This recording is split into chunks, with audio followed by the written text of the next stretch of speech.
Ever get that uncanny feeling? Like the world around you is just a little too neat, or maybe sometimes just a bit off. Yeah, like a little glitch you can't quite pin down. That feeling of questioning what's really real. Yeah. Well, that's ancient, really. And today we're diving headfirst into a really, really mind-bending version of that question. We're talking about Nick Bostrom's simulation hypothesis. Ah, yes. The idea that basically everything we see, everything we feel right now, it could all be happening inside some vastly powerful computer simulation. Exactly. And Bostrom, he laid out this fascinating trilemma back in the early 2000s. Right, the trilemma. Mhm. So it presents three possibilities, and the argument is that at least one of these has to be true about advanced civilizations and these kinds of ancestor simulations. Okay, let's unpack that. What are the three options Bostrom gives us? So the first one is, well, maybe civilizations just don't get to the point where they can create these super detailed conscious simulations. Like technologically impossible. Right. Or something else. Could be technical hurdles we haven't even dreamed of. Or maybe, and this is a bit darker, maybe advanced civilizations tend to, well, wipe themselves out before they get there. Self-destruction. Bit grim. It is. So, option one, we just never make it that far for whatever reason. Okay, that's a sobering thought. We might just hit a wall. What's the second possibility then? The second idea is that, okay, maybe civilizations do get the tech, they can run these simulations, but they choose not to. Out of ethics. Like it wouldn't be right. Potentially, yeah. A profound sense of ethical responsibility, maybe. Or maybe other reasons we can't guess. But the point is, they could, but they don't. Right. Which leads us to the third option. And this is the kicker, isn't it? This is where it's really interesting. The third possibility is that they do reach the tech, and they do run simulations. And if they do... And the number of simulated people, simulated minds, would just skyrocket. Exactly. It will likely become vastly, vastly larger than the number of beings in the original base reality. So statistically... Statistically, if you're a conscious being, the odds are overwhelmingly high that you're one of the simulated ones, not one of the originals. Well, okay. And the core assumption driving this whole thing, Yeah. it's about consciousness, right? Right. It rests on the idea that consciousness isn't exclusively tied to biological brains like ours. It could, theoretically, arise from any system that has the right kind of computational structure and complexity. So silicon could be conscious just like carbon? If it's organized the right way, yeah, that's the assumption. It really makes you question what alive or real fundamentally means. It really does. And, you know, this whole concept, this worry about reality being maybe deceptive, it's not exactly new, is it? Oh, not at all. Okay. Philosophers have chewed on this for millennia. You've got Zhuangzi in ancient China. The butterfly dream. That's the one. Was he a man dreaming he was a butterfly, or the other way around? It perfectly captures that uncertainty about what's truly real. Yeah, classic. And you have the concept of Maya in Indian philosophy, the world, as a kind of illusion. Even ancient Greek thinkers, Anaxarchus, Monomus, they compared existence to, like, dreams or madness. And Descartes, of course. Absolutely. Descartes' dream argument is fundamental here. How can you prove definitively that you're not dreaming right now? So Bostrom's hypothesis, why it uses computers and tech language, it's tapping into something really deep and old in human thought.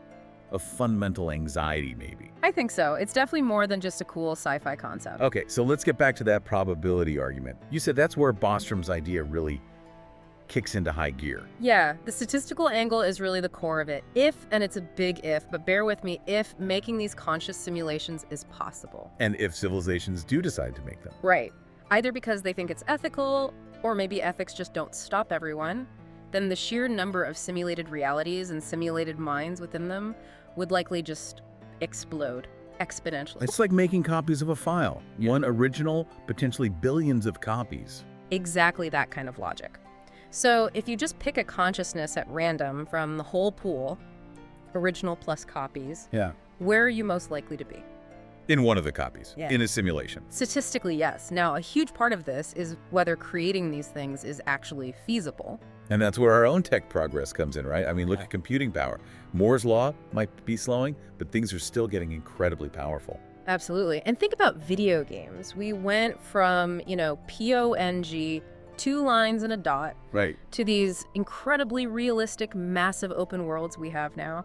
The entertainment industry alone pushes that simulation tech forward constantly.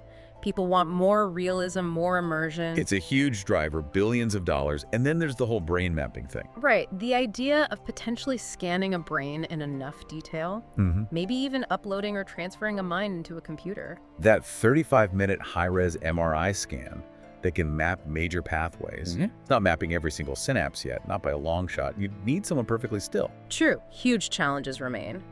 But it shows the direction, the accelerating progress in just understanding the brain's structure, which is, a necessary first step, even if mind transfer itself is still way off in sci-fi territory for now. Still, the thought of our minds just running as code somewhere, it's pretty wild. It is. But Bostrom also thinks about the why. Okay, let's say they can do it. Why would an advanced civilization bother running potentially trillions of simulations? What's the point? Good question. What are the possible motivations? Well, several big ones come to mind. One major reason could be research. Pure science. How so? Imagine you want to test theories about sociology or politics or cosmology even. Instead of just observing one universe, you could run, say, 1 million simulated universes with slightly different starting conditions or laws. Like a giant cosmic science lab. Testing policies, maybe? Exactly. You could test political strategies, economic models, see how different societies evolve under different rules. It's potentially an incredibly powerful research tool. Okay, that makes sense. What else? Entertainment, almost certainly. We already see this, right? Movies, video games, virtual reality. People crave immersive experiences. The ultimate VR. You could have simulations offering experiences far beyond anything we can imagine now, exploring fantasy worlds, reliving history accurately or inaccurately. The possibilities are endless, really, including, well, probably simulated pornography too, realistically. Serious science, Yeah. maybe understanding their own past, but also just fun and games on a cosmic scale. Pretty much a whole range. But this, of course, immediately throws up some massive ethical red flags, doesn't it? Yeah, that's what I was thinking. If the simulated beings are actually conscious, if they feel pain and joy.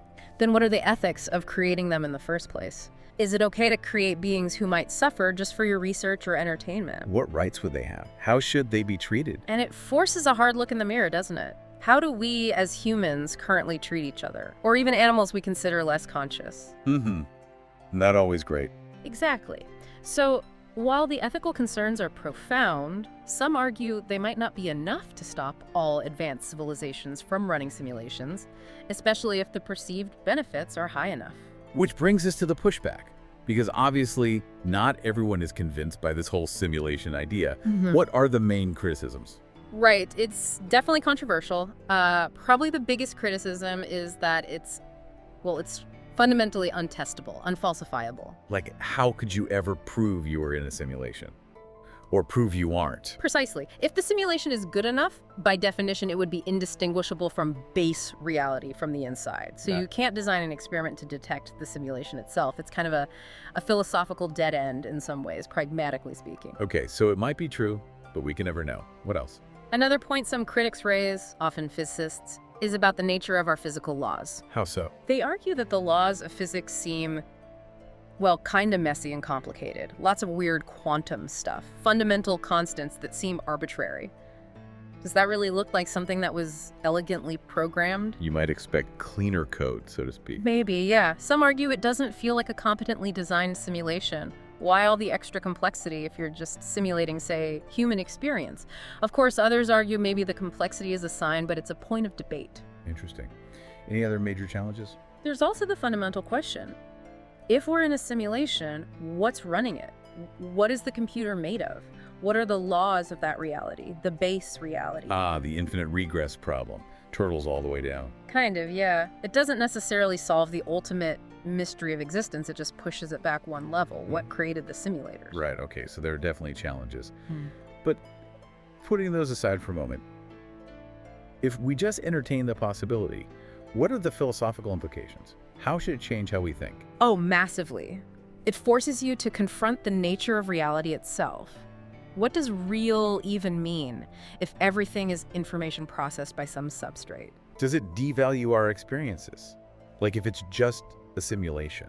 That's a huge question. Some philosophers argue, no, not necessarily. Your joy, your pain, your love for your family, the taste of your favorite food, those experiences feel real to you. Does the underlying mechanism change the subjective reality of that feeling? Maybe not. It's still my experience. Exactly. David Chalmers talks a lot about this with virtual worlds. And then there's the slightly paranoid angle. Oh, Preston Green suggested maybe we shouldn't try too hard to find out if we're in a simulation. What if finding out or proving it causes the simulators to just shut it down? pull the plug. Like we're breaking the fourth wall and they don't like it. Could be. Ignorance might actually be bliss in this scenario. There's also that idea about needing to be. Yeah, interesting. Robin Hansen's idea. Yeah, if we think we're being simulated, maybe we should try to be more entertaining or worthy of being simulated so the simulators don't get bored and delete us or downgrade our resolution. If your life for the cosmic ratings, that's something. It's a weird incentive structure for sure, and it could potentially make long-term planning feel a bit pointless if you think the whole show could end tomorrow without warning. But connecting back, it really does feel like a modern twist on those old philosophical doubts, like the dream argument we mentioned. Absolutely. Mhm. It's the same fundamental skepticism about our senses and our reality, just framed in terms of computation instead of dreams or illusions. The technology changes, but the core question persists. And it seems like this idea also touches on some really cutting-edge science, too, like quantum mechanics. Yeah, some people draw connections there. The idea that reality might be fundamentally discrete, made of indivisible units or bits of information like pixels on a screen.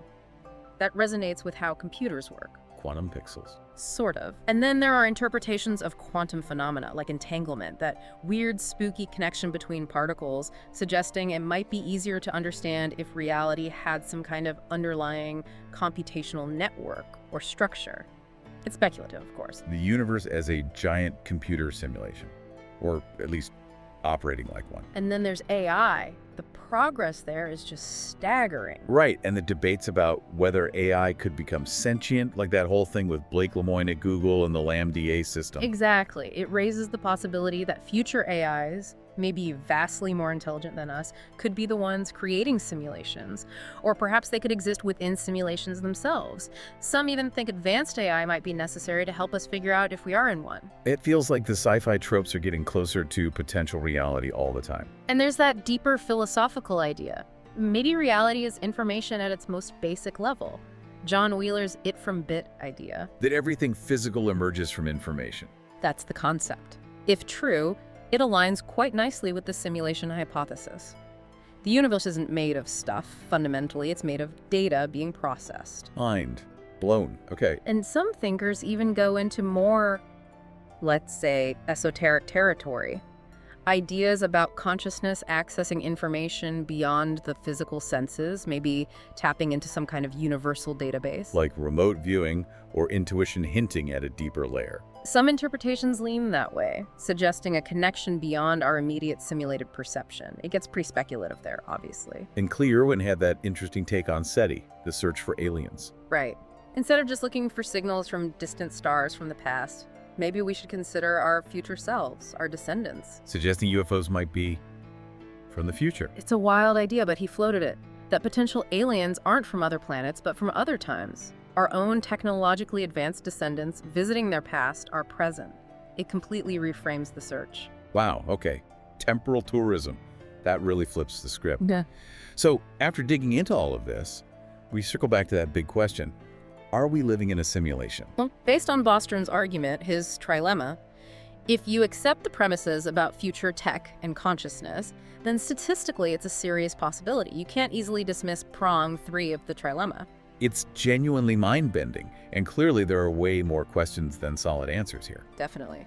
But maybe wrestling with these questions, questioning our reality, maybe that's just part of the human condition, part of being conscious is wondering what consciousness is. So, maybe the final thought for people listening is this. If, just if, this is a simulation, who programmed it? Or what programmed it? What were their reasons? Is there a purpose to this existence they created? Are those little glitches we sometimes think we see? Are they actual bugs in the code?